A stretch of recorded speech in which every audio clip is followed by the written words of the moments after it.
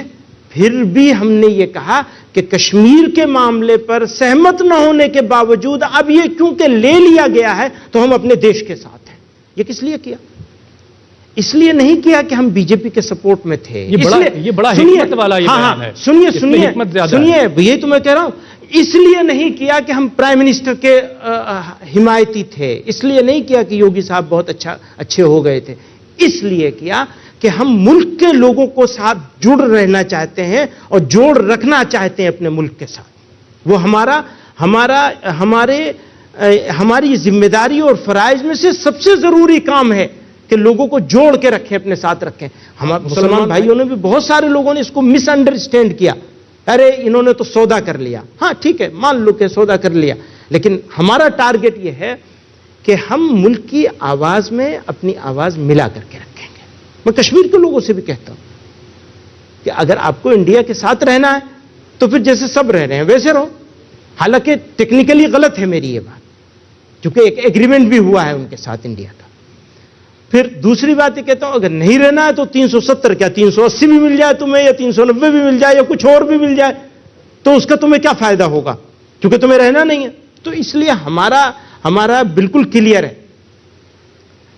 ملک میں بسنے والے لوگ, ہم خیال لوگ, برادران وطن, ان کے ساتھ مل کر کے رہنا ہے اور مل کر کے اس ملک کے لیے لڑنا ہے اور ملک کو آگے بڑھانا ہے. آپ جہاد کی بات کر رہے تھے, تو میں کہتا ہوں جہاد تو ہمارے اوپر فرض ہے بھائی.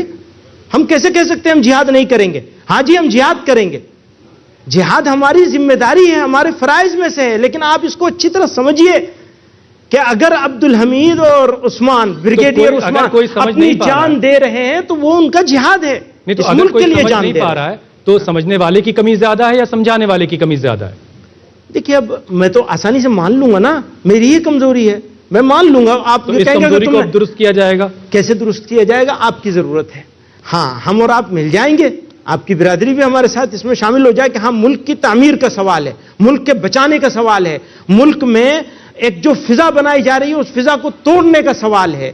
ملک میں جو ملک کی ایک سیکنڈ لارجسٹ میجورٹی ہے اس کو بے عزت, رسوا, ٹریٹر ثابت کرنے کی جو سازش ہو رہی ہے, اس سازش کو, اس ناپاک سازش کو توڑنے کا سوال ہے, ملک کو بچانے کا سوال ہے.